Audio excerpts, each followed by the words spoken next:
Spencer Gallup. How are we doing, sir? What's going on? Nothing much, What's man. happening? Nothing much. We have to tell the folks before we get into the topics today. We destroyed in bowling last Yeah, night, okay? For people we who went don't BTA.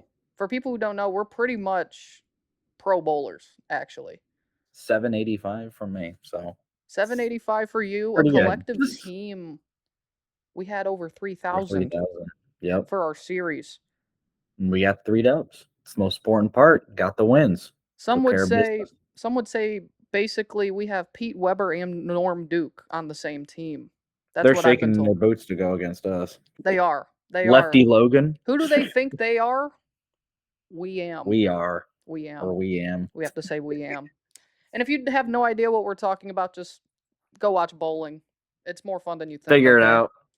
And some people out there say it's a bad date. I don't care. If you're a tryhard, it might be a bad date, first date, but it don't matter. Just don't try hard with the Just don't first try date. hard on the first date. Second Try date, hard after you start dating. yes, exactly. Exactly. Welcome back, everybody, here to the Scoop and Score football show brought to you by Ball N Beatz Media. Before we get into today's episode, make sure you guys subscribe to the YouTube channel. Within the last month, just over 98% of you guys who have seen this YouTube channel are not subscribed. So please Mm-mm-mm. subscribe to the YouTube channel. If you're listening to us on Spotify or Apple Podcasts, we thank you. Go give us a star rating and follow us on our social media channels as well at Ball N Beatz Media on Instagram, TikTok, and X. If you can't hear right now in the background, I'm going to give a little caveat before we get into today's action as well. My next door neighbor, his roof let me word this better. A tree fell on my neighbor's roof, and they're working on the roof right now.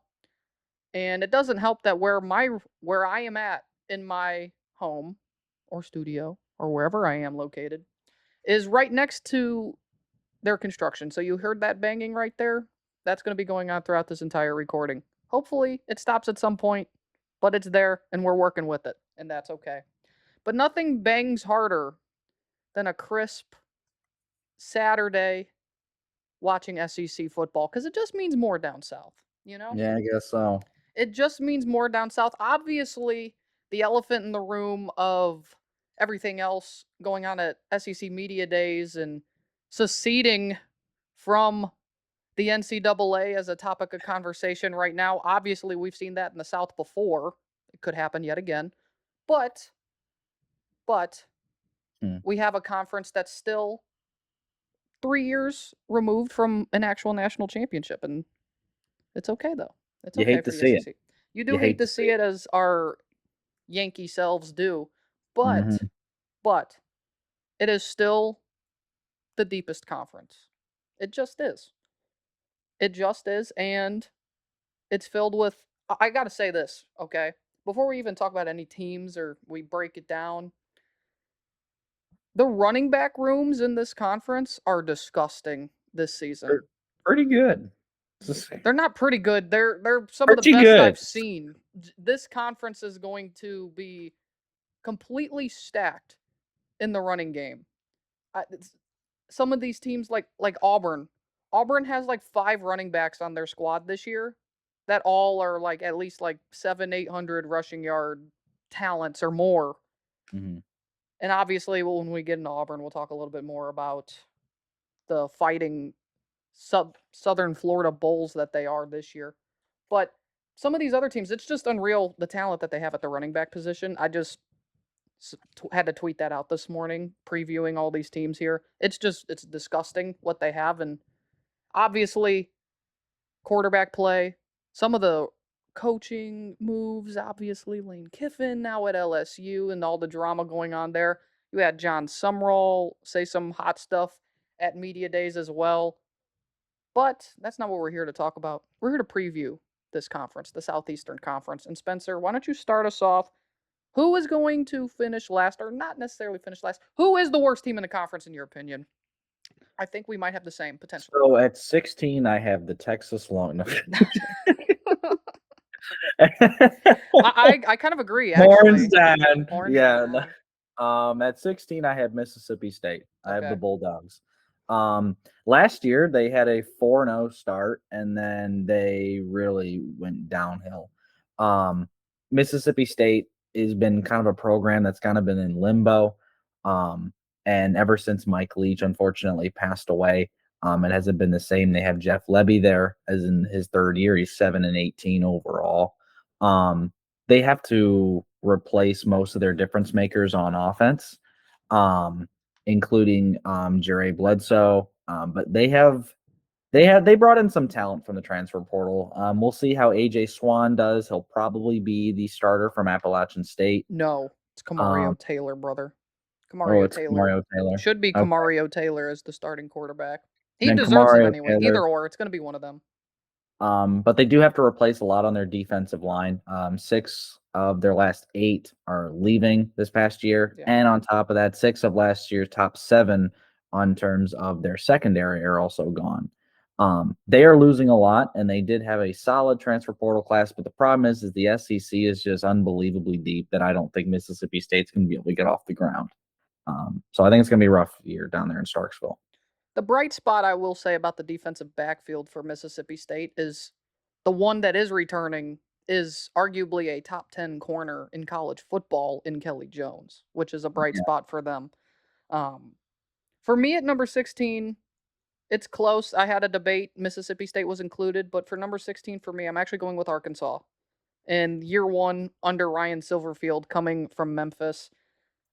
Look, I know that down in Fayetteville they have Tyson Foods in their hip pocket when it comes to finances, but Walmart. and Walmart. I forgot they got all of that down there. They got Walmart too. Yeah. It's just hard to see Arkansas. I think they're just in the worst predicament right now. And no one has lost or had more heartbreaking losses in the last 5 years in college football than Arkansas. No one no one else has. I mean, you could argue Nebraska at moments when they went Penn 3 and State. 9 and Penn State. No one's had it more heartbreaking. Arkansas has been bad. Like they just Well, haven't really. that's not true. They've had close games. They They've had had a couple close decent games. years with KJ Jefferson, but like other than that, like they've been kind of just in limbo in the SEC. They They've haven't really been able to get off the ground and get into that upper echelon of teams. since Ryan Mallett was there. Yeah, Rest in I peace mean, to Ryan Mallett. They have not been that good since. The thing is, they've had moments. They have players. Like they still have Quincy Rhodes Jr., one of the better edge rushers in college football. Isaac They have Tisla. only 3 returning defenders, including Quincy Rhodes, which might not be a bad thing because their defense was not great last season. They have over 20 defensive transfers coming in this year. They have a question on who is going to be the starting quarterback this year. Will it be KJ Jackson, who was on the team last year, or will it be Memphis transfer AJ Hill?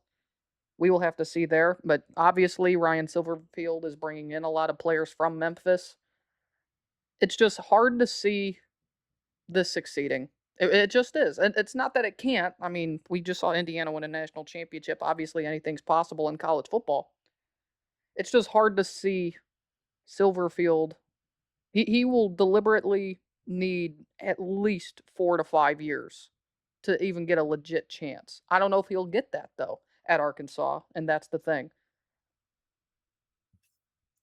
At number 15 for me, I have the Arkansas Razorbacks. Don't really have to add much. You kind of went through it all. I don't think Ryan Silverfield was an amazing hire for Arkansas. I think he's just kind of was the guy that was left over for them. I certainly don't think he was their top option, or maybe second or third, but he was kind of the guy that they just had to choose because there was nobody left. I think it's going to be a rough year for Arkansas.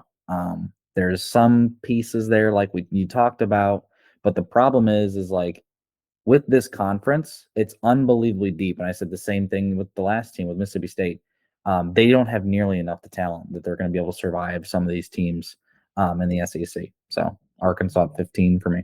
It's funny when you're talking about the coaching situation and how everything even played out in this conference with the dominoes that fell with Auburn, Florida, and Arkansas, and the rumors back then. It was Alex Golish for Arkansas, and it was John Sumrall for Auburn, and then all of a sudden they all just kind of went their other ways. Where Florida got John Sumrall and Golish went to Auburn, and so Arkansas kind of got the spoils there with Ryan Silverfield. And I'm not saying spoils. I still feel like he's a decent coach. It's just a bad situation. It just is. Yeah. Um, Number 15 for me, it is Mississippi State as well. Now, I gotta say, Mississippi State last season, they were a couple breaks away from being a legit 7-5 or 8-4 team. They just went 5-7. They were maybe the best worst team in college football last season. Yeah. Um, Obviously, quarterback situation changed a little bit. Camario Taylor's probably quarterback one. You did talk about AJ Swan as well. Knowing how Mississippi State is, he'll probably still get some time to play this year as well. And we got to throw out this name. The absolute portal legend himself, Jaden Rashada, is at Mississippi State Hmm. as well this season. So they've got quarterback depth as well. But it's just hard to see this team really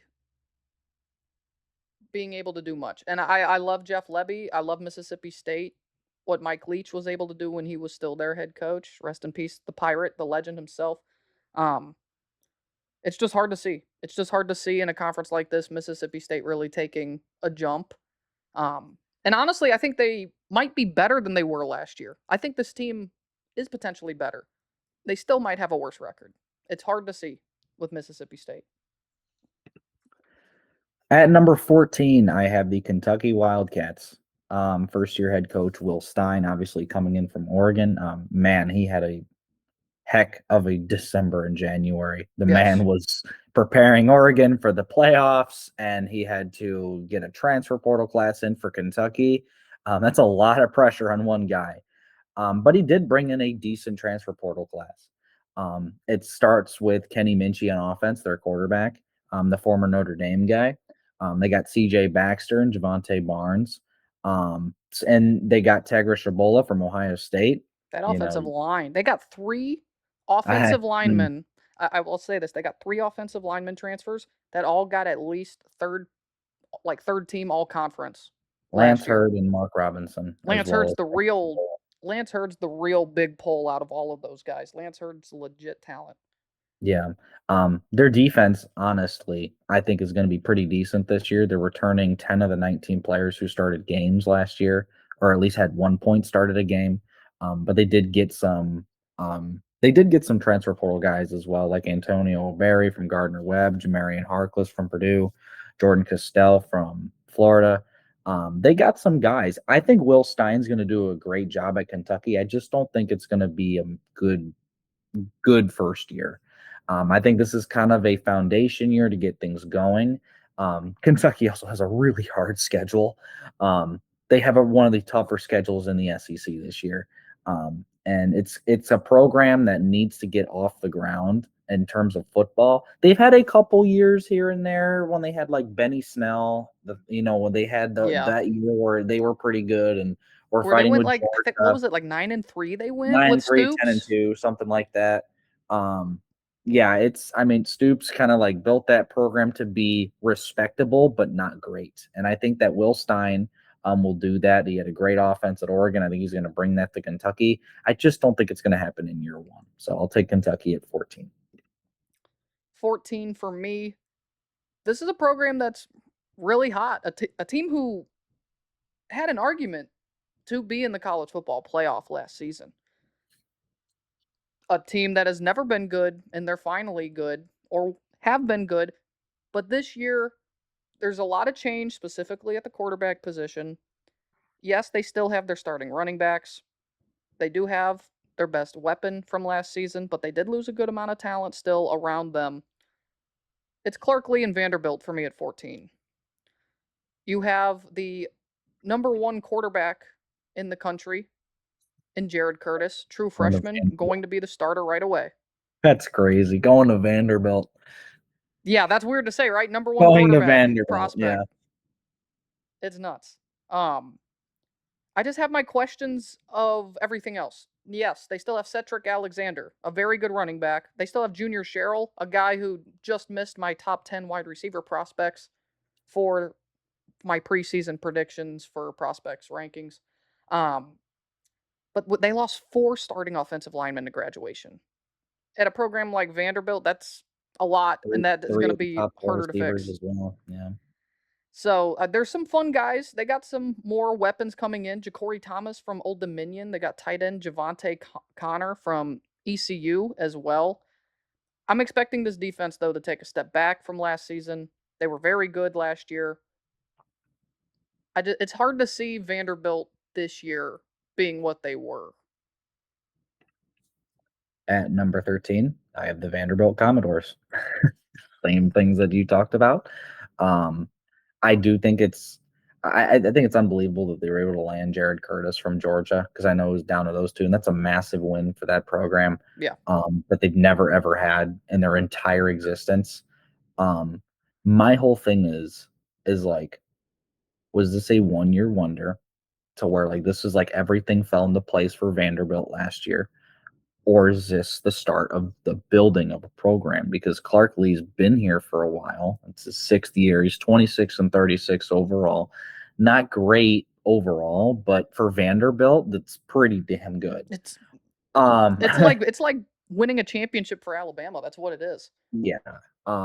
But you talked about it. They lost 3 of their top 4 receivers. They lost 4 starting offensive linemen, and they've lost 8 of their 11 regulars in their defensive front 6. It's gonna be very interesting to see how this transfer portal class adapts and how they come in and if they make the impact that we think they could. I think they got a decent transfer portal class. Yes. Um, but man, it's gonna be tough to replicate like last year. Like everything went right for Vanderbilt. It was just at the end, it just wasn't quite enough to get in the playoffs. It would have been cool. Um, but they just didn't do quite enough to make it in there. And but it is cool to see programs like this kind of get off the ground because Vandy's been just awful for the longest time. It was a really cool story, even with Indiana. I mean, Indiana is the like coup de grace of the building of a program. Right. They were awful for a long time, and they won a national title in 2 years with a head coach. Vanderbilt is starting to ascend. My whole thing is this going to be the ascension of a program, or was this just a 1 year ascension to where they went 10-3 and then they're going to go back down to earth? I think they'll be an average. I think they can get to 6-6. I think that they can make a bowl game. I think that the bottom half of the SEC, like Mississippi State, Arkansas, I don't know, Kentucky, maybe, but I do think Vanderbilt can make a bowl game because I do think the SEC overall is the deepest conference in all of college football, Yeah. and I don't think that there's like one. I don't think there's one horrific team. Like I don't know if Arkansas is horrific. I think that they're bad, but I don't think that they're like There one and isn't 11, there 0 and yeah, 12. there is not a team in this conference where you look at and you think, "Yeah, there's no shot they Yeah, get 2 wins." Like, yeah, "Yikes." You exactly. don't look at any team and say, "Yikes." Now, You is may three look and nine really a great season for somebody? Or is that like really no? Like that it's not. 3-9, 4-8 is more of what I was thinking for Arkansas. Vandy, I think, can make a bowl game, but there's just way too much. The SEC is just unbelievable talent wise at the top for Vanderbilt to compete right now. But I am interested to see how Jared Curtis plays in his first year. To see if he kind of like makes an ascension because man, what I hope doesn't happen is he plays this year, he has a great year, and then he just leaves. Because that would be like, man, you went through Right. all that. Like if they were playing college football 27, they like put all their NIL chips on one guy, Yes. and they got him, Yes. but they have to retain him now. So yeah, Yeah, and he's gonna want more money, so you're gonna just have to ship out more money. Exactly. yeah, Um, for me, at 13, it's a team you also just mentioned at 14. It's the Kentucky Wildcats. And you know how I feel about Kentucky. We've talked about Will Stein in the past. I think this is going to work in Lexington. It's just like you said, it's year 1. I will circle this. I put this in my notes. I have in brackets Indiana watch. I have Kentucky on Indiana watch. They're one of those teams that I feel like is one to circle who could have an Indiana like jump out of nowhere. Do I think that happens? No, that's why they're 13th.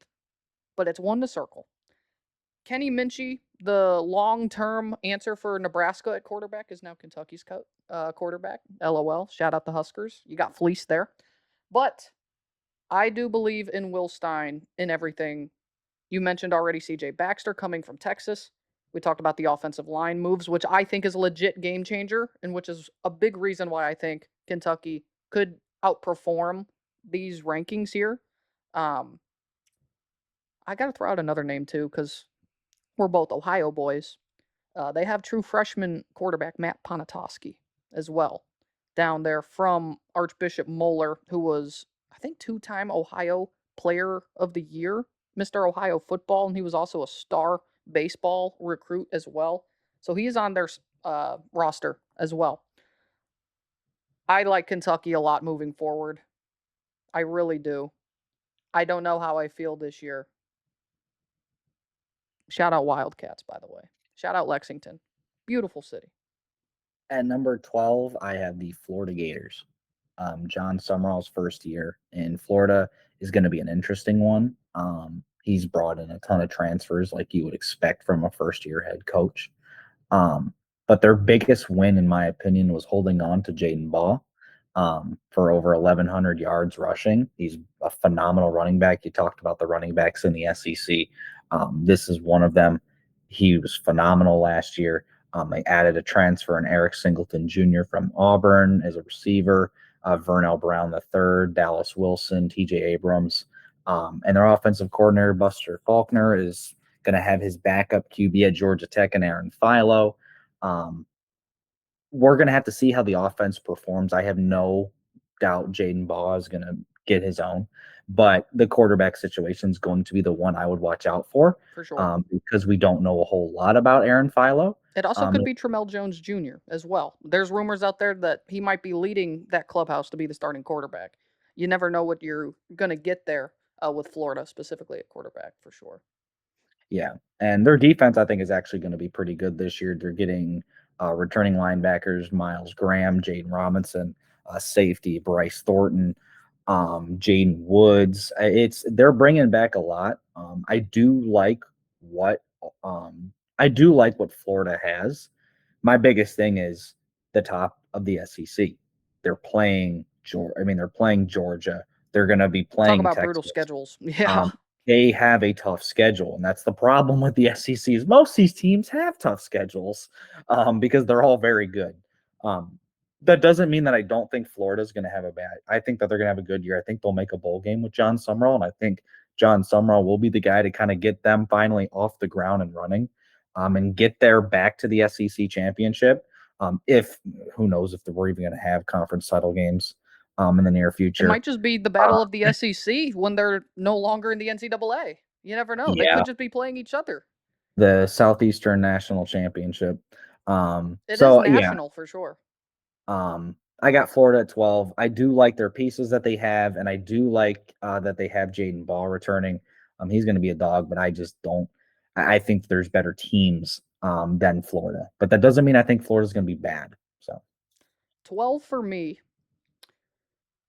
It's the Tennessee Volunteers at number 12 because quarterback, who is it? Is it Fajon Brandon, the true freshman, or is it the other true freshman, really redshirt freshman, in George McIntyre? And of course, you got Ryan Staub to come over from Colorado, but it sounds like it's going to be between McIntyre or Faison Brandon.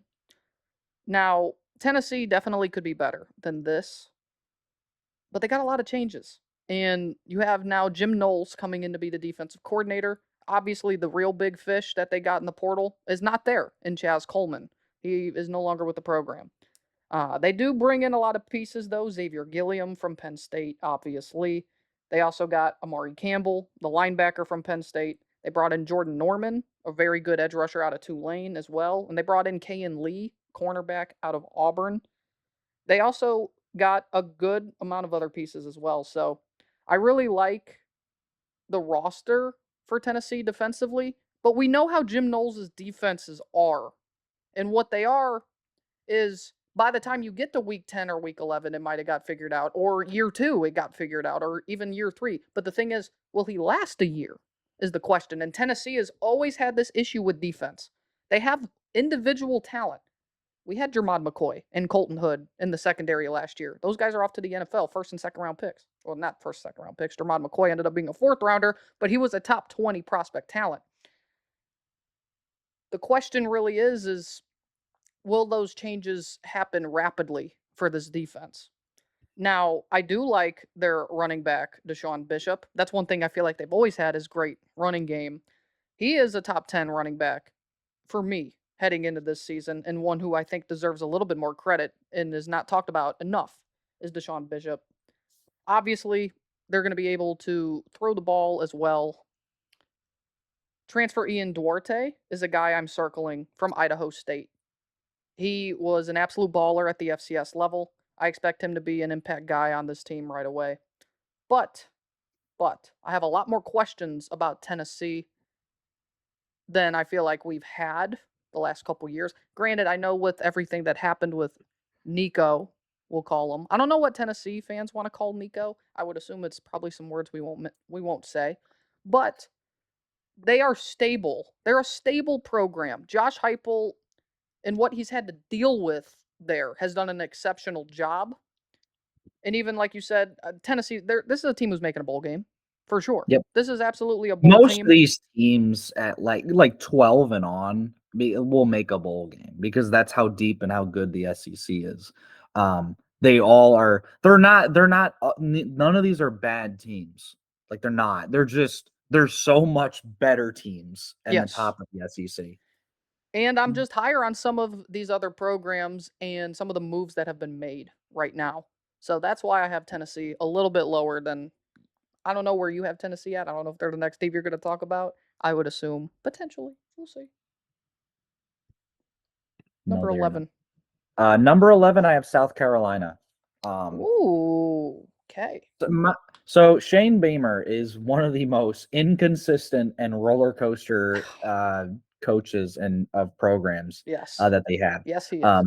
The guy wins 7 of 9 games at one point and then loses 7 of 9. He's had stretches of 5-1 and 6-0 and then 1-3 and 1-6. Once we make Cocktober, that's an but issue. in the past 2 even numbered years, he's gone 17-9. His last 2 odd numbers years, he's gone 9-15. So this might be the year South Carolina maybe gets there. I just have question marks because while I do think they have big pieces like Lenora Sellers and Dylan Stewart, and Nick Harbor, they have a lot of question marks as well. Their Shane Bremer brought in 9 new linemen, 5 FBF starters and 6 seniors, 3 new backs, including Christian Clark from Texas, Nitro Tuggle from Purdue, that We fun love name that Nitro everyone Tuggle. talks about. The Um, Georgia Boilermakers, what we'll call him. but my thing is like this offense last year was good at times and bad at times. This defense really wasn't all that great, but Dylan Stewart showed promise. Dylan Stewart, I think, is one of the top prospects in the draft next year. The problem is he's inconsistent. He's very inconsistent. He has all the talent. He's one of the, he just looks like he's going to be an NFL star, but he's very inconsistent. He's far better at defending the run than was rushing the passer last season. They're going to have a lot of new faces on that defense. Caleb Herring from Tennessee, Tomia Dewey, I'm not even going to say his last name, from Illinois, Kelby Collins from Alabama. I think South Carolina has the pieces. The problem is like they are way too inconsistent. They Like lost everyone's trust, is what they did. Yeah, I don't know what I'm getting from Shane Beamer on a year in, year out basis. Beamer ball is frustrating and fun at the same time. And while I do think South Carolina will make a bowl game because I think Lenora Sellers needs to have a rebound year after last year, I just can't put them any higher really because I don't trust them, and that's the biggest thing. They have big names, like they do. The problem is that like the rest of the pieces around them, they're bringing in a lot of new transfers on the line, and up and down. It's just a roller coaster of emotions down there in Columbia, South Carolina. So I have South Carolina at 11. Number 11 for me is the Florida Gators. John Sumrall, year 1 down there in Gainesville. There is a lot to like for Florida, in my opinion, moving forward. Of course, the biggest question mark is who will be starting quarterback. You mentioned Aaron Philo, but there is a lot of reports out there that Tramel Jones Jr. might be leading that clubhouse right now to be QB1. But like you said, Aaron Philo's coming with his offensive coordinator from Georgia Tech and Buster Faulkner. I do think this offense will be so much better than they were last year, and they really had to rely on Jaden Ball last year. And I don't think they'll need to as much because this wide receiver room, in my opinion, is a top 5 wide receiver room in the country. I really love this wide receiver room and the talent that they have. Of course, they did lose Eugene Wilson the third to LSU, but they have another Wilson. Shout out Dallas Wilson and all the other names you mentioned as well there. It's time for Florida to finally, you know, get there. In the whole situation with Billy Napier, he was just too stuck in his own ego and wouldn't give up offensive play calling, which obviously Buster Faulkner will be calling plays for John Summerall down there. So I don't think we'll need to worry about that as much. Florida's always been able to recruit. And the good thing about what John Summerall did was he was able to retain what Billy Napier recruited for the most Mhm. part. He was able to retain that talent. And I think John Summerall will continue to recruit very well down there in Florida. There's a lot to like here. Florida, for me, is a dark horse team. Again, they're one of my 3 main dark horses in this conference this year. I think year one could be better than this. It's hard to see, but I like the trajectory of Florida moving forward. Chomp chomp. At number 10, I have Tennessee Volunteers. So not too much higher, or not too much higher than you had them. Kind of the same question marks. My whole thing is like Tennessee, they always bring in good recruiting classes. Tennessee always has a decent transfer portal class. It's just getting the team off the ground. But Josh Heupel, I trust his offense. Like that's like I can trust the way he play. I can trust the way the offense plays because they're always having good offenses. They're always in games. And while they didn't have an amazing year last year after making the playoffs in 2024, I do think there is a pathway for them to possibly get back there. I just don't see it. I like their linebacker core of Arion Carter and Jeremiah Talander, and obviously getting Amari Campbell from Penn State as well. The whole thing that happened with Chaz Coleman was crazy. Yeah. Um, one of their big transfers. But they got Jordan Norman from Tulane, Xavier Gillian again from Penn State. Um, I like the pieces on this team. I don't know, man. I just don't. I'm not feeling it from Tennessee this year. The quarterback situation is obviously the biggest piece. But the problem is Josh Heupel's offense is built to make QBs look good. So Right. who knows what's exactly going to happen? Heupel, I think, is a very good coach. He fits Tennessee well. I don't know, man. I just don't. I'm not feeling it from the Vols this year. I feel like number 10 is maybe a little bit bold for them to be this low. It's just hard for me because I'm higher on some of these other programs who I'm just expecting to be much better this year. So number 10 for me, it's a program who has really been consistent the last 4 years. And this head coach he could have taken other jobs and he chose to stay in Como, as some would call it. I have the Missouri Tigers at number 10.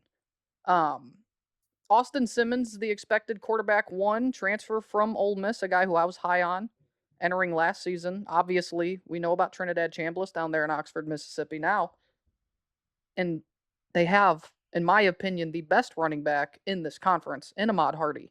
Obviously, he had the off the field situation where he was shot at a concert and Yeah. is still dealing with that. Who knows if he will be able to play right away, but he will more than likely play this season. And it sounds like his rehab's gone pretty well and he's been kind of back to some team activities. The biggest issue I have with Missouri this season, more than anything, is the defensive line. Because you lose Damon Wilson II, he's now in Miami. You lose Zion Young, who I was a big fan of. I thought he was a top 5 edge rusher in last year's draft class. He's off to the Baltimore Ravens in the NFL. And you lose Chris McClellan to the NFL as well.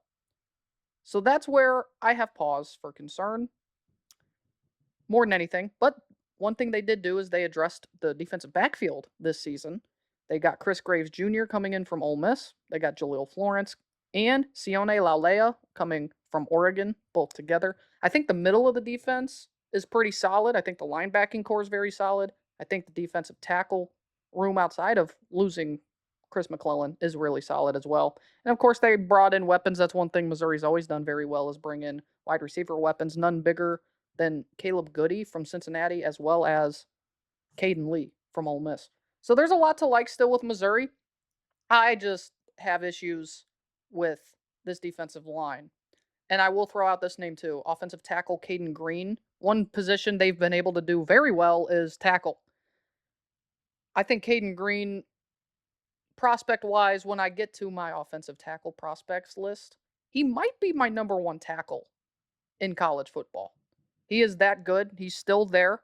Um, but there's just something else about some of these other programs. I just can't quite put my finger on it that I'm just a little bit higher on than them. But I do want to throw this out there. Shout out portal legend as well, quarterback Nick Evers. He's now at Missouri too. The former Oklahoma, UConn, Wisconsin quarterback. He's now a Missouri Tiger. Get those jerseys. Get the 4-team jerseys while you can. At number 9, I have the Missouri Tigers. Yeah, it's it's like half of these. It's just right after yours. We're kind of in agreements on a good majority of these. Yeah. Ahmad Hardy is going to be the biggest question mark for this team, along with Austin Simmons.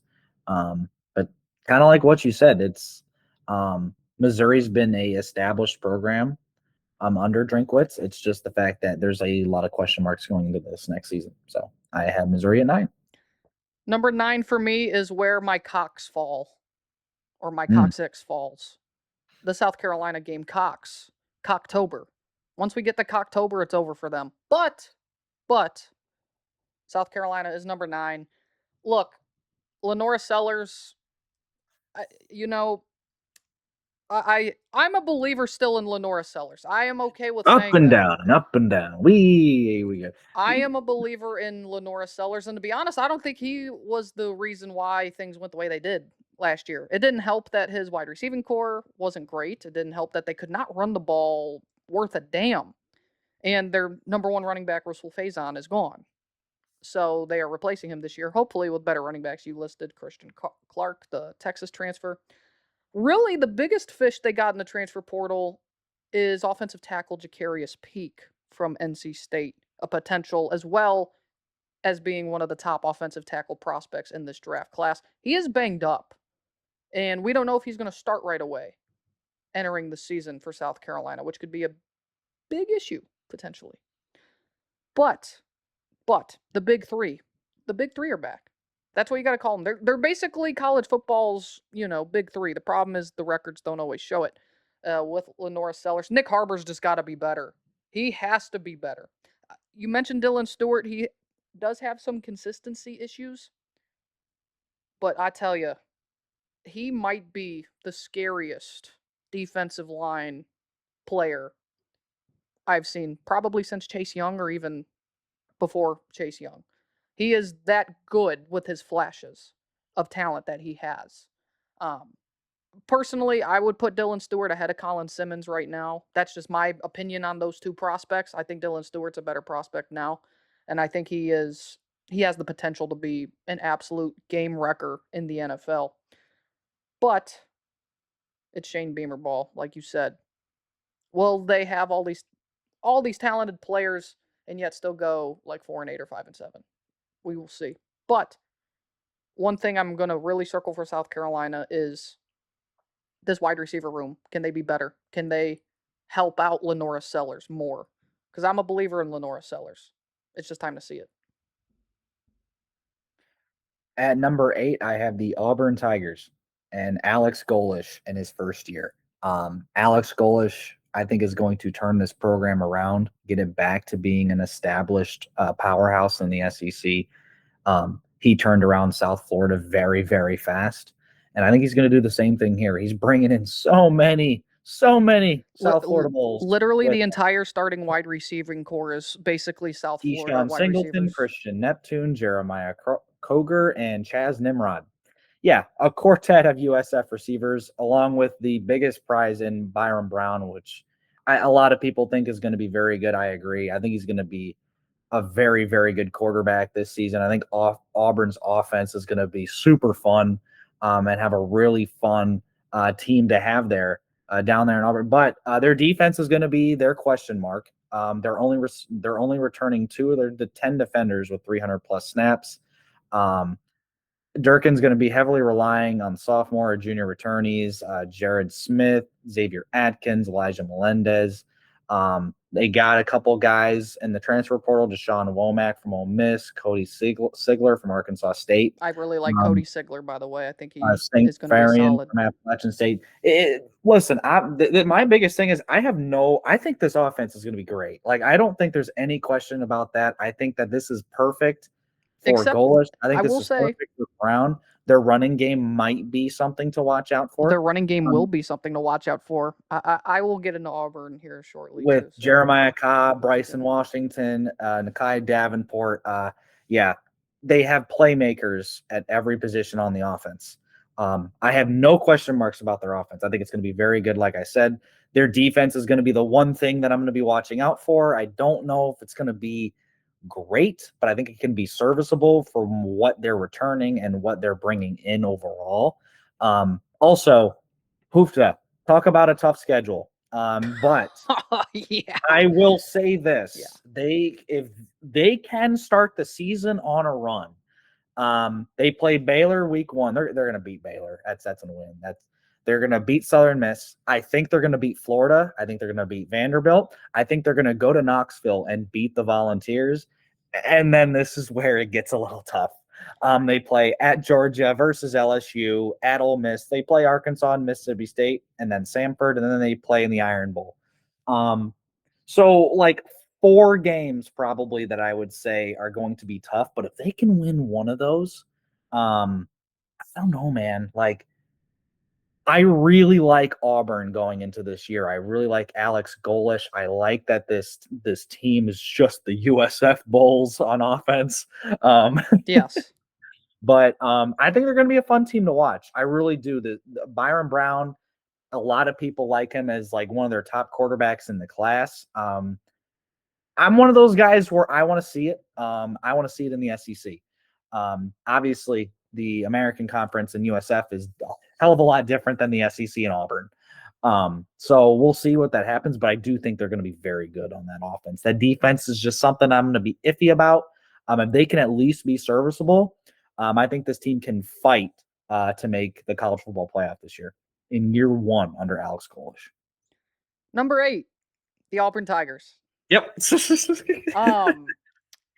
You and I have already talked about Byron Brown. I'm a believer in Byron Brown. Now, I will say, passing got to be better, but he's one hell of a dual threat guy. His running ability is outstanding for a quarterback, and you pair it with all the running back talent. Here's the thing. Bryson Washington, you talk about, comes in from Baylor. We didn't even mention Tay Meadows, Troy running back, 1,000-yard rusher for pretty close to 1,000 yards last season. Nakai Davenport from South Florida, and you have the returning Jeremiah Cobb, over 1,000 yards rushing last year. Literally have like 35 to 4,000 yards combined if you combine all of their talents together. And they have it. Auburn might be the most exciting running game in all of college football for next season. My biggest question is actually the offensive line more than the defense. They did lose a lot of talent on that offensive line, and they're going to be really fixing that up. And so that's the question for me is offensive line. You did mention defense, and there is some questions there. I really like, you mentioned Cody Sigler. I think Cody Sigler is one of the better defensive tackle prospects in the class. He's in my top 10 entering into this season.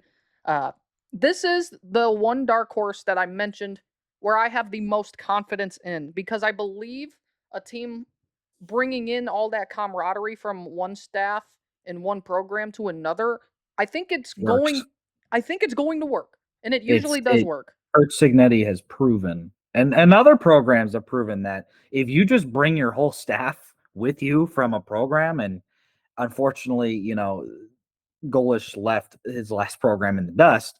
But I do think that this is going to be something where it works. Just bring your entire staff with you. It works. Shout out the Auburn Tigers, man. I believe. I Shout out believe. Tigers. All right, at number 7, Here we go. this might be a little controversial. I'm just not high on this team. I'm not high on this program, and I'm not high on this coach and where this program is and what program he's at. At number 7, I have Alabama. Um, Alabama is always going to be a program that always has the talent. They always have the recruits. They always have the transfer portal class. They always have everything. I just, man, I don't know if it's just I don't believe in Kalen DeBoer here. I don't think this job is for him. He won a college football playoff game last year at Oklahoma. That was a big win for him and them. They lost 3 games, but then they just got absolutely mollywopped by Indiana. And so did pretty much every team not named Miami or Ohio State or Yes. Iowa. Shout out the Hawkeyes. But I don't like what happened with Ryan Williams last year? Like the dude was all this talent, all this after the freshman. It was him and Jeremiah Smith. And then the dude nosedived last year of how bad he really was. He had the worst drop rate in the country at 13% for a high volume receiver. Now Simpson's gone, Jam Miller's gone, 3 of the top 4 wide receivers are gone, 6 of their top 7 linemen are gone. Josh Cuevas, tight end, is gone. Yeah. And it's like, okay, Keelan Russell, he was the number 2 prospect in the 2025 class. He could be very good. He could be very bad. They brought in a really good recruiting class, and they brought in a really good transfer portal class. It's Alabama, and their defense is going to be very, very good next year. It'll be better than it was last year, I think. Yes. For sure. My question mark is just this offense, man. I just think that they lost a lot, and maybe their transfer portal class works like it does with Indiana every year. But their entire season hinges on if Keelan Russell's good. And he'll have to beat out Austin Mack as well, a long-time DeBoer backup. I just have a lot of question marks about Alabama, and I have a lot of question marks on the trajectory of this team. I have a lot of question marks on the trajectory of Kalen DeBoer. And while I don't think they're going to be bad, because they won't, they're still going to win 8-9 games, possibly make the college football playoffs this year. But it's not a team. It's not the Alabama you're used to, and obviously with them not having Nick Saban anymore, that's different. But Kalen DeBoer was given everything. And in 2 years, he's missed the playoffs 1 year, and he made the playoffs the next year. But he only won 1 game and got outed in the quarterfinals in the Rose Bowl and got absolutely destroyed. Alabama fans down there don't have a whole lot other than their cousins and Alabama football. So he's got to get the train rolling down there in Tuscaloosa, and they need to have a really good year this year, or else all those incest people are going to just start getting upset with All him. right. So, All right. I have Alabama at 7. Number 7 for me. It's kind of wild. It's Alabama. And you kind of nailed it on the head outside of certain parts, I would say. We'll leave that for off-air conversations. But actually you kind of nailed it still. But yeah, I was going to say it's not. What do you mean? So the questions is exactly like you said, it's offense. Because I think this defense, I really want to highlight this defense, because this defense is going to be one of the best in the country, and I think they have the best secondary in college football. You have Bray Hubbard and Keon Saab, the safety duo, the best free safety, strong safety duo in the country. And in fact, I'll release my safeties rankings at some point, either today or tomorrow. I think Bray Hubbard is the best prospect out of any safety going into the 2027 NFL draft. They have Sabian Brown. They have Dre Kirkpatrick Jr. They still have Chuck McDonald III. You're bringing in Mercer transfer Carmelo O'Neal as well to the secondary. And for the defensive line, you have Yanze Pierre, the linebacker, who leads their team in sacks. He is one of the better edge rushers in the country. You have Edric Hill, and you have defensive tackle transfer Devin Tompkins coming in from USC. So I really like this team an awful lot. And you have Desmond Umeozulu coming from South Carolina as well. So there's a lot to like defensively on this team. Alabama's offense. Will Richard Young be a really, really good running back?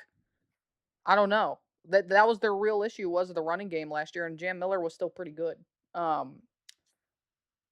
Keelan Russell. Keelan Russell is probably going to be quarterback one, or should be quarterback one. He is ultra talented, and you're hearing people from Alabama talking about how the sky is the limit with this kid. I am buying it with Keelan Russell. Could year one be the Bryce Underwood effect? You know what I mean? Yeah. As a freshman, where he comes in, does start, you see the flashes and the potential, but there's still a lot of other moments where you're like, okay, maybe he just needs to play. And that's where I feel like with Keelan Russell, we might have that season where you see those moments, but you're like, okay, let's just get this kid and let him play. Get out there and get some reps in. Wide receiver. Wide receiver is a big question. It's now Ryan Coleman Williams. Maybe he'll bounce back this year with a new name change a little bit. But I want to highlight Lotzir Brooks. Lotzir Brooks last year felt almost like a little bit of the safety valve at points for Ty Simpson. Outside, I mean, Josh Cuevas was really their main wide receiver when he was a tight end. But Lotzir Brooks, I think, is in for a breakout season this year and might be Alabama's best wide receiver, really, for this season. Um, Alabama is in a predicament where you like parts of this team, but how much more patience does this fan base have for Kalen DeBoer? How much more time will they really give him? Yeah. You know, that's the biggest thing. And I mean, yeah, like you said, Alabama could easily be one of the best teams in this conference, could make college football playoff. But on paper right now, there's still a lot of questions. And I'll talk about one more thing as well. Wide receiver Noah Rogers, the transfer in from NC State, who is expected to have a big impact on this team. He had an injury in spring that's probably going to hold him out for a good amount of the season. And so you're really going to have to rely on some of these younger guys just stepping up, or like I said, like a Lotsier Brooks, or they're just RCW. We'll call him RCW now. Just finally being back to what he should be. Because to be Yeah. honest, ever since that Georgia game his freshman year, he really wasn't the same after that. True. It really That was carried one over more. from that. That was an unbelievable performance by him. But yeah, it's he kind of flashed in the pan, and he's not like he's been bad. Like he hasn't. He just hasn't been what we expected. It was supposed to be him and Jeremiah Smith like this, like just back and forth for It three was supposed years. to be 1A, 1B. Yeah, for the best receiver in the country, and Jeremiah Smith is on Mars, and I'd say Ryan Williams he hasn't left Earth yet. So Yeah. it's and this year could be different. Obviously, Kalen DeBoer's offense are still very good, and this defense is going to keep them in every single game, and it's still Alabama. I don't know. I don't get a lot of good vibes coming from down there in Tuscaloosa this year. So that doesn't mean they're going to be bad. They'll probably be right there to make the playoff, but will they make it? Who knows? At number 6, I have my beloved that I adore a lot, all my cousins down in College Station, my Texas A&M Aggies. Uh, Okay. right there with Ohio State and Toledo is my favorite teams. I adopted them because I had to. The Aggies are returning a ton of players from the team that won them 11 games last year. Yes. Marcel Reed, Ruben Owens, Mario Craver, TJ Searcy, Damian Sanford, Ricks, Marcus Radcliffe, and Dalton Brooks. Most of their best players are coming back for this year, and that's going to be their biggest thing. I do have a lot of question marks with the Aggies, though, and it starts with both the offensive and the defensive line. Yes. They lost a ton on the lines, You and had they basically three starting offensive linemen drafted Yep. from last year. They lost 6 of last year's top 7 linemen on offense and 5 of 7 on defense. They brought in a lot of transfers. They brought in guys like Ryan Henderson from San Diego State, Anton Saka from Northwestern. They brought in guys, but it's going to be a question mark the entire season to see how these guys gel in the SEC and how they gel at a big stage like Kyle Field and Texas A&M. It's going to be a massive question mark because their lines, they got, obviously, you had guys get drafted, you had guys leave, and they win in the trenches. But another thing that I'm going to say, because I love this guy, but he's a very frustrating player, is Marcel Reed. Marcel Reed is Yeah. a very fun quarterback to watch, but man, Oh, he is like Jameis Winston in the NFL. Like he turns the ball over a lot. He threw 12 interceptions last year. He fumbled 4 times. oh, His QBR last season was 7th in the SEC. it, For how good he played. yeah. He he just has moments where he loses all brain cells and he does something stupid. He looks Um, like the and best quarterback in the conference for a half. yep, But the first half of a game, he might be the worst quarterback you've ever yep, seen. yep. Like what was South Carolina. South Carolina? Yep, they were down 20. Was it 28-3? Or they I were? thought it was like 30 to it was something absurd and they still came back and won. The They only came back reason and won that game. Yeah, it's it was because Marcel Reed said, "Oh yeah, I can play quarterback. I'm pretty good," and then had an unbelievable half. oh, They had that win at Notre Dame last season that you couldn't have scripted a outstanding. better performance Outstanding game. and phenomenal game that went right down to the wire with a 2-point conversion. But their offensive defensive line is going to be my number one question mark for the Aggies because they need these transfers to work out. They also don't have the easiest SEC schedule of all I time. feel like that's like part They have, 5 of you saying that now at this point. That's just what it is, man. That's the it's SEC. It ain't easy for yeah, nobody. yeah, it's Unless you were Texas A&M last year. But yeah, they I avoided everybody. I Their digress from that. their hardest game was Texas at home. And Death or not Texas at home. They were at Austin last year. It don't matter where Which, they play, Texas will always win that game. I'm sorry, Aggie fans. That's just kind of no, what it is. don't matter. They, Until no. proven otherwise, I think you Horns have to down. automatically pick Texas to win that game, no matter where it is. Absolutely not. I'm picking the Aggies You this could year. have the cheer squad be the starting 11. I might be at the game. Or what I'm is it? not going against A&M. So yeah, it's both their lines like I talked about. Marcel Reed, he's has his quick twitchy moments to where he loses all brain cells. And they get a tougher schedule. But they still have a lot of talent returning. They have a lot of their best players from that team that won 11 games last year. And I also really like Mike Elko. I think he's a phenomenal coach. I think this is right where he needs to be. And I, gig him. I believe in the Aggies. I don't care.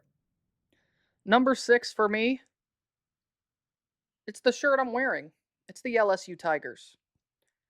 So here's the thing with LSU, okay? Obviously, probably the biggest talking point of the entire offseason in college football when it comes to Hmm. actual football played is probably LSU because of Lane Kiffin, obviously, ditching his former team. My biggest question Not good. mark is with how much change there is to this team and the durability questions of Sam Levitt. Will it pan out year one? Will LSU actually be a playoff team? Will they be a national title contender? They have a completely revamped wide receiver room. Yep. They have a completely revamped offensive line for the most part. They do return their 2 main running backs from last year in Durham and Barry, but they need to be better. They weren't that good last year, but they bring them both back. I really like a wide receiver, though. I really like J.C. Brown from Kansas State. I think he's going to be probably their best guy if I had to guess right now. Jackson Harris from Hawaii. Spencer's beloved Rainbow Warriors is here as well. Yep. And I mentioned already Eugene Wilson the third earlier on from Florida. Now, tight end wise, they have Trey Green. Might be one of the best, if not the best tight ends in the country this year. So that'll be fun to see. I like the defensive pieces more than the offense Defense because gonna be great. you bring in Prince Will Umanmielen from Ole Miss, one Yep. of the better, least talked about edge rusher, hybrid linebacker players in the country. You still have Whit Weeks, who is dating Lane Kiffin's daughter, obviously. So that's why you make the move. That's why Collusion. it's nepotism and collusion at its finest. Yep. And you have probably going to be DJ Pickett leading that secondary this season. They still returned a good amount in the secondary. It's the offense. It's the offense and the offensive line. I got to mention the offensive line because you bring in big pieces like Jordan Seaton from Colorado. Obviously, that's the one that highlights. But they brought in Devin Harper from Ole Miss still, and Ali Alba from Maryland, who was a 4-star prospect back in 2022 and was a very good tackle for Maryland. So they have pieces. They have pieces, and LSU is going to be the one team I think that's circled obviously week 3 is going to be circled because going back to Oxford, Mississippi. LSU is a team, though, I'm circling to be like last year's LSU, if that makes sense, because I think there's potential there where they have all these expectations and they kind of do the same thing they did last year. I think they're a potential for that. There's obviously the potential for the playoffs, but that remains to be seen. That remains to be seen. Sam And Levitt all the way. I mean, Sam Levitt should have beat Texas. I mean, you could really say that was Cam Scadaboo's Michigan State legend situation. Sam Levitt. Oh, I know, Michigan State. Everyone forgets about the Michigan State legend himself, Sam Levitt. Yep. Number 5 LSU. Don't have to say anything much. You said it all. Next.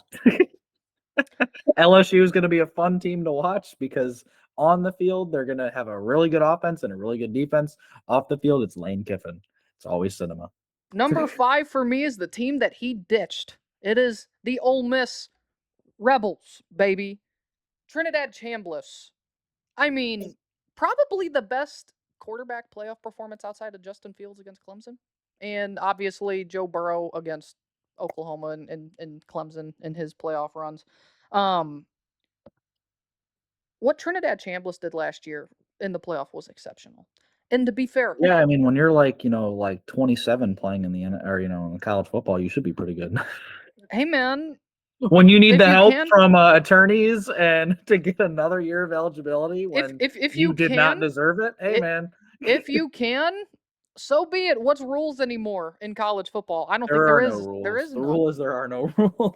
It's gonna But be 24 when he gets drafted, and then 25 when he starts. Joe in the Burrow NFL was next year. 24, 23. You know that we've seen this He was before. 23. Akeem Mesidor was like 42 this season and got drafted. Okay, well that's a defensive end. Nobody cares. Like That's fair. That's fair. But with Ole Miss, man, bringing back Chambliss and Kwan Lacey was a massive deal. You have Yep. Deuce Alexander, who's probably going to be your main wide receiver this year. Obviously, they still got a good amount of talent in the transfer portal. You had to. At running back, you bring in Mekhi Frazier over from Michigan State. And a guy I want to circle is Joshua Dye. 1,800 yards rushing last year at Southern Utah. An absolute behemoth of a running back. That dude is going to probably, I would assume, be running back 2 with Kawan Lacey. At wide receiver, they bring in Darrell Gill Jr. from Syracuse. They had 5 other wide receiver transfers they're bringing in as well to replace DeJuan Stribling and Harrison Wallace as well. Defensively, they bring back a good amount. Obviously, I did mention Prince Will Umanmielen is off to LSU, but you still have Will Eccles at defensive tackle, one of the best in the country. You have Suntarine Perkins at linebacker. You have Cam Franklin at defensive end. You bring back Antonio Kite and Kopina Kushikin at defensive backfield. They brought back everything with Pete Golding's defense, and I think if there's any program who is so ready to just prove an individual wrong, it's this team. I really do think Ole Miss is not going anywhere, at least next season. I think they're going to be firmly in the thick of things.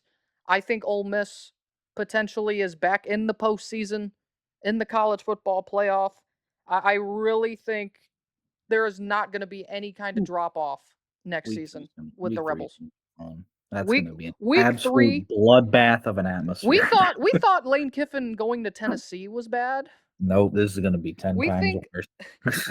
Lane Kiffin will legitimately have bodyguard security around him. At The all amount times, of even on the security that's going to sideline. be at that game is going to be unbelievable. Especially if Ole Miss wins. Like They're if Ole gonna Miss have- wins and they rush the field. They're going to have snipers posted up at every single spot on top of the stadium for this. And potentially one of those snipers might inadvertently twist around and say, "Hi, Lane Kiffin." I'm just kidding. We're not going to put that out there. That's bad. But Okay, right. but maybe he is a sneaky Ole Miss fan. He just didn't tell anybody about it. But Jeez. he's gonna shoot a mustard bottle. That's what we're talking about here. Get a grip. It's okay. But Ole Miss will be rebellious in 2026. All right, Spencer, top 4. Ole Miss number 4. it's just right after yours. I don't really have anything else much to add. I think Pete Golding, this is going to be a big year for him. There's so much high expectations, and with that defense last year, we're going to see if this is who Ole Miss wants to ride with. I do think Pete Golding's going to be good. as a head coach. I mean, he got them to the semifinals last year and had them on the brink of making the national championship as an interim. Well, I don't know if it was as an interim or did he get named as the head coach during He that? got named as the head coach immediately. Gotcha. Yeah. Okay. So yeah, we'll call it not really an interim, but he only 3 games. But it's his first full year down there at Ole Miss. So we'll see how things work out. I think they're going to be phenomenal. This offense is going to be great, and the defense is going to be even better. And there's not really much else to add. They're just you kind of said it all yourself. And man, it's gonna be fun to watch LSU go in there. So yeah, Ole Miss at 4. Number 4 for me is the Texas A&M Aggies, and what Mike Elko is doing down there is beautiful. Now, schedule, I am not considering schedule putting them in the top 4. I'm just thinking about team here. In Texas A&M, this team might be better on paper, I think, heading into this year than they were last year. Of course, you do lose the offensive line and the trenches on both sides of the ball. That's really the biggest question, and that matters a lot. But the skill positions, the secondary, there's a lot to like. And you still bring back Marcel Reed, the most bipolar quarterback of the SEC, who hopefully can cut down on his antics with that. And if he's more consistent this year, he could be a legitimate Heisman Trophy candidate. I want to circle Mario Craver, the wide receiver. The more I watch his tape, the more I've gone back and watched him. I think he is a special talent. I think he is a top 4, top 3 wide receiver prospect in the draft for next year. Right away, too soon to tell. But I think he is going to be the biggest piece for this offense here. You bring in Isaiah Horton from Alabama by way of Texas, who was a big piece for Alabama last year at wide receiver. They still have Ashton Bethel Roman at wide receiver as well. Running back is going to be Ruben Owens II this season. He'll be the main back, still back for the Aggies. And you mentioned already the pieces that they have defensively. A lot of their big chess pieces are back, is what matters most for Texas A&M. And yeah, the schedule's brutal. The trenches, that's the question mark. But there's still a lot to like for Texas A&M, and I trust Mike Elko more than I've trusted any other Texas A&M coach to at least get the job done. At number 3, I have the Oklahoma Sooners. Um, Brent Venables has had a roller coaster of a tenure at Oklahoma, from being on the hot seat to the ending of last year. They really were not that great on offense. Even towards the end, I should say, at the very beginning of the season, they had the Heisman frontrunner, and John Mateer, and then he got hurt, and then things just weren't the same after that. But they still made the playoffs because of that good defense and the defensive touchdowns that they had. But man, this year, I think finally getting John Mateer completely healthy, they're bringing back a lot of guys. And while they do have a tough schedule, like everybody in the SEC, they returned 11 of the 20 defenders who saw 20 plus snaps. They're bringing back Taylor Ween, David Stone, Kip Lewis, Owen Heineke. Owen Heineke Um, was the big one because he's playing his 14th year of college football too. So he was a yeah, big one in the Eli offseason. Bowen, Peyton Bowen. But they did lose 4 of the last year's top 6 linemen. But Brent Venables had a really good recruiting class and a really good transfer portal class. They have leading returnee Isaiah Satanaga the third, Satania. Satania, however the hell you say it. I got you. Isaiah Um, and Satania. then and then now you got Mateer who can throw the ball to Trell Harris, Parker Livingstone, and Hayden Hansen. Oh, and Rocky I Bears. was gonna say, when you Yeah. have a tight end named Rocky Beers, you just know you're a good team, right? Yeah. So the offense should be a lot better this year, and the defense will be very good because of Brent Venables. So I have Oklahoma at 3. Well, it looks like we do have the same top 3 teams, and number 3 comes in. It's Oklahoma. Um, yeah, you nailed it all on the head there. This offense will be miles better because it can't be worse than it was last Yeah, year. it was And annoying it last did year. not help they weren't able to run the ball pretty much at all last year for the most part. There was a lot of teams last year that could not run the ball that well, and Oklahoma was maybe the epitome of that for the most part. But John Mateer being healthy is also just the biggest thing. And adding the weapons they did at wide receiver is big. And with Isaiah Satania specifically, I think he might be the most underrated wide receiver in college football. I believe he is a top 10 NFL prospect talent. I really do. I like him a lot. Um, you mentioned Trell Harris coming in from Virginia, Parker Livingston coming in from Texas. And I mean, we already mentioned Rocky Beers. Come on, dude. Like, that's an elite tight end name. He is going to probably have 2,000 yards receiving as a tight end. He's going to break Harold Fandon Jr.'s record. It's going to happen. I'm telling you right now. But defensively is even better. And defensive tackle David Stone might be the best player on this team, period.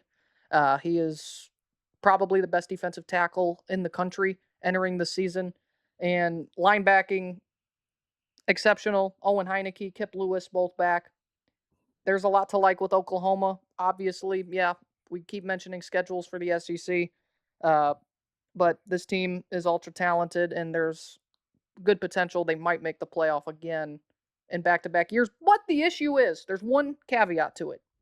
You see Brett Venables do this all the time. He does one good year, and then he goes back to 6-7. One good year and back to 6-7. Yep. Well, they made the playoff last year. We might be in for another 6-7 season with Oklahoma just because that's the track record. But I don't know.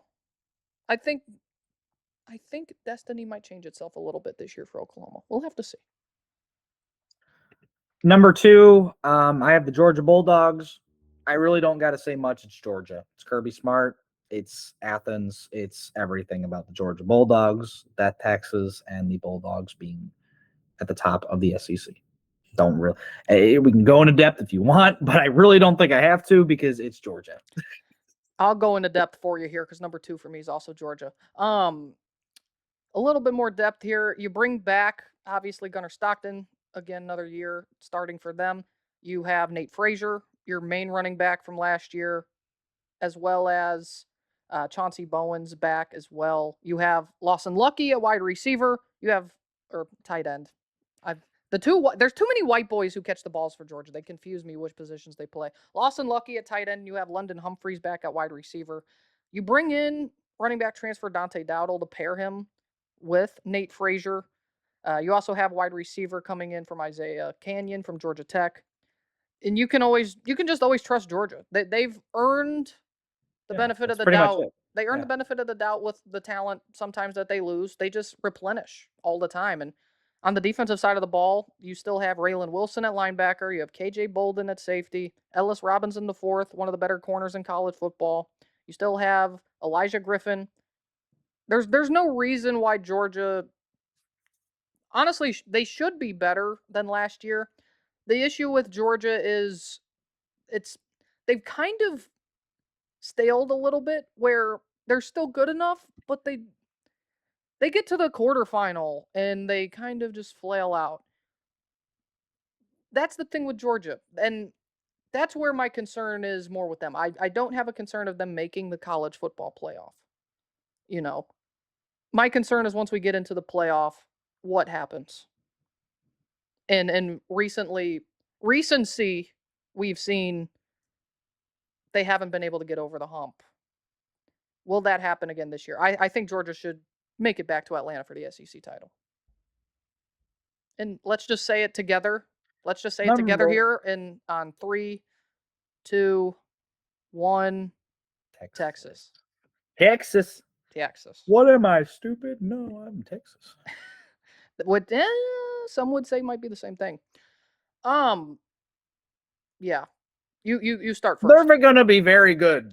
Texas is going to be very good. They're the preseason number 1 Texas team. is good. Them and Oregon for a reason. Texas is good. Arch Manning had a much better ending to his season last year than he did at the very beginning. He looked like he's never thrown a football before against Ohio State in that beginning game. This offense, I mean, geez. Ryan Wingo, Cam Coleman, Emmett Mosley, the fifth. You bring in Hollywood Smothers at running back. You bring in Rayleigh Brown at running back. And then your defense is going to have legitimately everybody you want. Colin Simmons, Jelani McDonald, Grayson Littleton, T'Anthony Smith. I mean, this team, and they got Rasheem Biles from Pitt, and Bo Musco from Rutgers. Yeah, it's going to be tough to beat Texas next year. But too Yes. bad Ohio State's going to do it week 2. See, here's the thing, and the thing with Texas is I feel like we're getting to this point. On paper, this is the best team in the conference. On Yeah, paper, we said the same thing last year, though, we too. did. That's the thing, right? We can sit here, power rating wise, on paper, this team is the best team. What happens on the football field will be different and can be different. We've seen Sark's teams do this before, and Texas is now in this predicament. On paper, they should be probably the best team year in and year out in the SEC, just because it's Texas and we're in the name, image, and likeness era of college football. No one has it better than the great state of Texas. But, Mhm. but there's that caveat. And this year, so I would make the argument that Lincoln Riley at USC is probably the coach with the most pressure on him, period. They need to make the college football playoff out there at USC, and we'll talk more next week when we do our Big Ten breakdowns. But I don't think there's a coach with more pressure to win it all than Steve Sarkisian. They need to win the national title. Yep. That's the And thing. it has to be this year. Yes. It Because has you're to going to be. you're losing a ton. Like You know, Arch Manning's recruitment coming out of high school was a whole saga in and of itself. You had so many teams involved in it, and you won the saga. You won Arch Manning, and he. I never was the biggest believer of him fully translating, and I still have my questions. I still need to see it. I know so many people out there. Oh, he's clearly the number one quarterback in this class. No, he's not. He is not, and I don't think it's clear that he's even the second best quarterback in this draft class right now. In fact, I would probably still put him at like 4 or 5 more than number one. But that doesn't mean he can't be. Doesn't mean he can't be. And they have all the talent in the world. And like you said, we saw improvement last year. And you know, looking back on it, I almost just feel for the kid with all the pressure that everyone put on him. All the, like, no one's had the pressure Arch Manning's had in a long Yeah. time. I mean, people were saying, oh, he's the best quarterback, like what Paul Feinbaum said before the season. This is going to be the best quarterback since Tim Tebow in college football. What are we talking about? Calm down. Calm down. Dude didn't Yeah. even play like legit snaps. He played twice last year against the School of the Blind and Deaf and UTEP, which are basically the same thing. So, what were we expecting? We were expecting literally like Tom Brady to play college football. No, this is not happening. Calm down with Arch Manning. But, but this year's he's got to do it. He has to prove it. I think he can prove it in some ways. Texas has to go out there and win it all this year. Will they? That remains to be seen.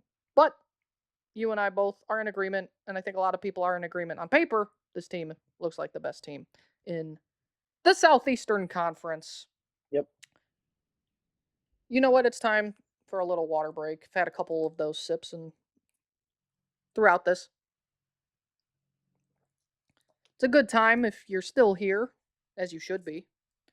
You should go subscribe here to our YouTube channel. We appreciate all the new subscribers and followers on our social media platforms as well, at Ball N Beatz Media on Instagram, TikTok, and Twitter. Make sure if you're listening to this podcast on Spotify, Apple Podcast, or wherever you get your podcast, make sure you leave us a star rating as well, and share this with other friends, family, and enemies specifically if they like football. Spencer, last week you had a college football transfer portal who he play for. Yep. This week I have a who he play for you, but we're going to the National Football League. Okay? Oh boy. I also have 10 players for you. And we're going to start off right now at number 1. Who he play for? Jahan Dotson. Philly. Didn't he get traded from Washington to Philly? He did, yes, but he's not there anymore. He's not in Philly? He's not in Philly anymore. Oh boy. Was he signed this past offseason? Yes, he was. In fact, I'm going to tell you this, the vast majority of the guys I probably have on this list were fresh signings this offseason. For the most part. Jahan Dotson. I have no idea. He's an Atlanta Falcon. Oh, how about that? Atlanta Falcon. Him and Drake London. I think did he just play at Philly last year? I'm pretty certain he got moved around one time during last season too. I don't remember. I know he's now on like 3 teams in 3 years. So that it happens. It happens to guys. Number 2, the absolute unit in Behemoth himself, the Los Angeles Charger legend, Jerry Tillery. Oh. You're giving me like I gave you at least a couple players that we would all know. I'm Like giving you a I couple. gave I'm giving you a couple players too that you know that everyone knows. Don't worry. Tillery. Oh, jeez. I don't know. The dude's like a bona fide backup. Now, but he was supposed to be an All Pro, man. We love you, Jerry Tillery. Yeah, we're backup signings. That's where we're at. We're not at backup signings. Tillery is on These the are NFL journeymen. Houston Texans. Right division, actually. You got the right division. Indianapolis Colts. Yes, he is an Indianapolis Colt. Hey, how about that? We're on the board. Just All took right. me 2 guesses. Okay, so where is? I actually don't have these 2 on my list, but we're just gonna throw these out here. It's just one. Where's Gardner Minshew? Oh,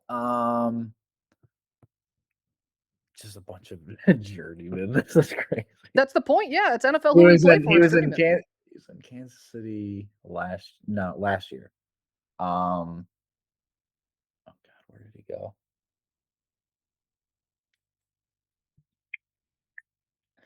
Oh, he's a backup somewhere. Yes, he is. Philly? No.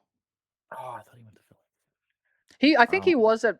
To be fair, Gardner Minshew's now played for like 7 teams. He is at a Bird though. He is at a Bird. Cardinals? Yes. Hey, how He about is an that? Arizona Cardinal. I just need 2 guesses and I'm chilling. All right. Back to our regularly scheduled programming. How about the world's greatest punter, Johnny Hecker?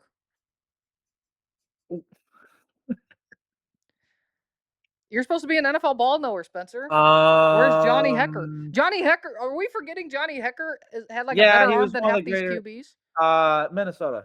Yes, he is at Minnesota. Yes, you got one right first try. There we go. There we go. Hey! Bang, bang, bang, bang. All right, number 5.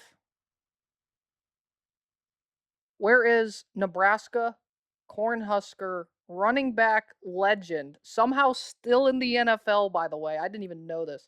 Amir Abdullah. Oh, my guy. Where is Amir Abdullah? Spencer's like, why are you doing this to me right now? I don't.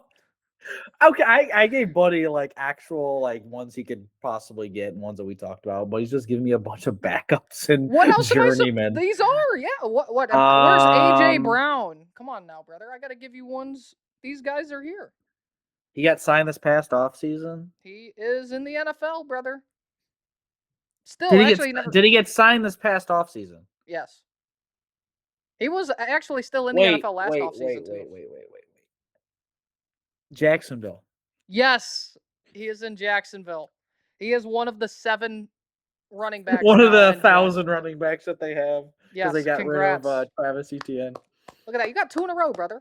You're sitting here upset and you got 2 in a row. You're showing off your elite ball knowledge. Well, to be fair, the other ones I only need two guesses, except the first one. I had no idea. It's okay. Number 7, or no, number 6. We're on number 6 here.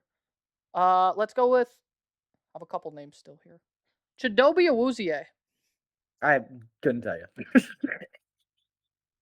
He's only been on like 2 or 3 teams, brother. Tennessee. It's not as bad. It's not Tennessee. No. I have no idea. He was last in Cincinnati. He was in Dallas. I think that was it. But now, this offseason, he is a Baltimore Raven. Going from Cincinnati to Baltimore. I don't even think his parents know who he is next. Man, don't disrespect Chidobe Awuzie like that. Colorado Buffalo legend, brother. Come on now. Number 7, Mitchell Trubisky. He was an absolute draft day legend. Oh, Tennessee. You right? said Tennessee. Yeah, you're right. Cam Ward's back up, and you still Cam have Will Ward's back. Levis down there. Still have Will Levis. It's insane. The thruple of quarterbacks down there Yes. in Nashville. Let's see here. I got 3 more for you. I don't have any more quarterbacks. Sorry. Let's go with this one first. How about running back Michael Carter? What, Jets legend? Jets legend Michael Carter. Uh, but he's giving me guys that were signed to, like, vet minimums and stuff. Dude, some of these I guys don't know. were like We'll go with 2022 Tennessee again. legend. I don't know. You looked that one up, didn't you? Because he is in Tennessee. He is? I went back to back Tennessee's on you. I have no idea. I just said Tennessee again. I don't know. Nah. Everyone's in Tennessee. He's Googling these, folks. I think he's Googling these behind my back. But I don't know what you like. I don't got anything here. Like you said. He's Googling. I don't know. He's got it all pulled up, huh? I don't know. But he's You got can 4 in a row. see. He's got You 4 can in a see row. when I switch it. You can see when I switch into my eyes. Look, That's you can fair. see the white. Yeah. That's nah. Don't be putting that on me. All right. 2 more. They are both wide receivers. One's really a return man, though.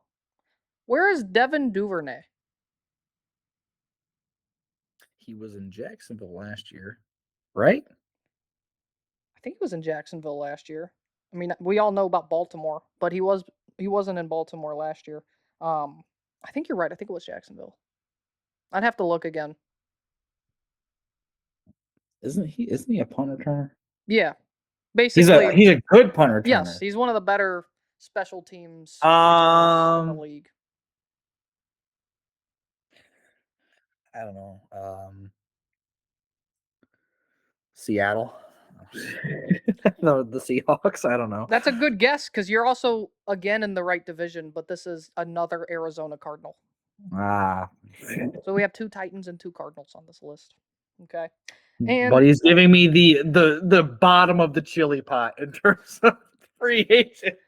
And well, in the NFL, outside of the start, everyone knows where starters play, man. You know what I mean? And even second, like some solid backups. You got to get into the depths when it comes to the NFL, who he played for, just a little bit. And last but certainly not least, I didn't even realize this dude was still in the league, but it's a good thing to find out.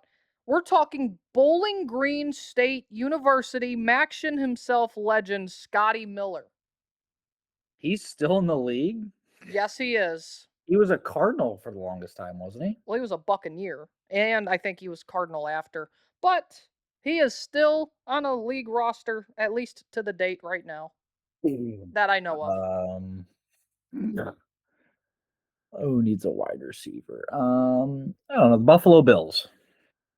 Not a bad guess. It is a pretty decent team, I would say. It's a good guess. I'll give you 2 more guesses. You're incorrect. Am I in the right conference? No.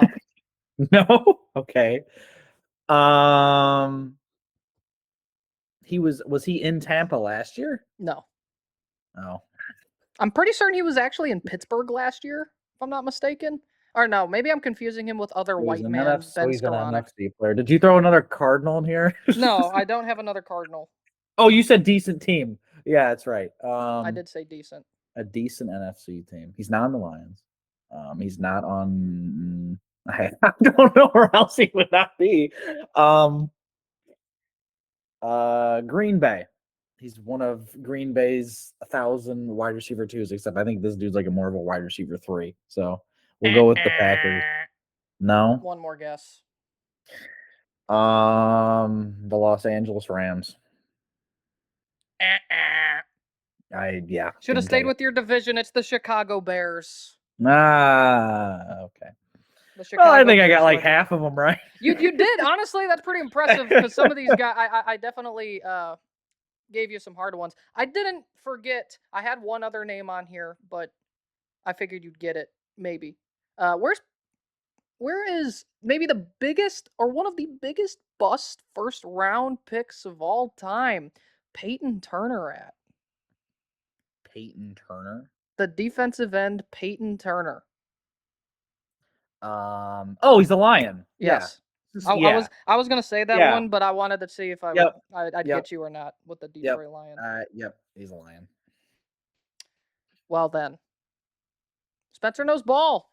Spencer knows ball. I got like half of them right. That's good though. That's pretty good. That's pretty good for some of these guys. Yeah, you gave me like bottom scumbag like players that like aren't gonna play at all. Like No. Peyton Turner isn't even gonna have like 50 snaps on the Lions this year. That's so just not true because you're going to be so I injured. gave you players that were going to start in college football. Most of them are going to start. You gave me like depth pieces and guys on the practice squad. Brother, why would I give you DJ Moore? Like, I think you would know where DJ Moore plays. Yeah, but I can get something. You know, yeah, I gave you Mitchell Trubisky. We're talking former guys who were solid players. Not really solid, but Mitchell Trubisky. You know what I mean? Like Gardner Minshew had some starting time. Come on now. Those are fun guys. You're telling me that absolute bottom of the chili pot. You're telling me Amir Abdullah wasn't fun to watch, at least in college, though? Like, I loved Amir Abdullah. He's a Lion legend. Yeah. Just saying. But that's okay. Yeah, we got to do another one of these next week or something else. Or another like trivia or something else along the lines. Yeah, I'll give you like depth pieces in college football. Like we're talking like offensive line fives. Like guys that are never gonna see the light of day. Where's Jalen John at again for this 9th year in a row? Is he still in college football? I am very sad because I don't believe my beloved Jalen John is still in college football this season. If he is, we have to be a fan of whatever team. So for people who are new viewers, I will explain my Jalen John war. He ran out of eligibility. So unfortunate. From Arizona to UMass to ending in Coastal Carolina. For new viewers out there, when we're talking about the beloved Jalen John, I need to meet this man in person one day. I got to see him a little bit in person back in 2024 when he played with UMass at Toledo. Jalen John was the greatest college football player in College Football 25 of all time. The greatest user ever. Honestly, was at UMass. Of UMass. I could not be stopped with this man, Jalen John. He will forever be a part of my heart. Like 500 plus rushing yards in a game. He will forever be in my heart as Jalen John. In fact, he would not be tackled. I'm going to continue to bring up his name at least at some point throughout the rest of need to get this man in the media NFL. life because we need this man in the NFL, but 2, I need to fill this wall right here behind me in this corner. I need something right there, and I need a signed Jalen John jersey right there in this corner. No, we need the UMass. UMass is where it's authentic. We need the authentic UMass Minutemen Jalen John jersey right here in this back corner. Probably sales. Probably something like that. Hopefully he can sell me a Jalen John signed jersey from UMass. Well, he will get that sale for sure. He will get that one. All right. That's going to wrap up episode 39 of the Scoop and Score Football Show. SEC previews, and of course, Spencer knowing elite ball knowledge of practice squad member teams. That's exceptional. Before we leave here, pause this video, go subscribe to our YouTube channel, hit the push notification bell to stay up to date on all new videos. If you're listening to us on Spotify, Apple Podcasts, or wherever you get your podcast, please give us a star rating as well. And go follow us on our social media channels at Ball N Beatz Media on Instagram, TikTok, and X. For Spencer, I am Logan. We will see you guys next week for another episode. Take care and peace.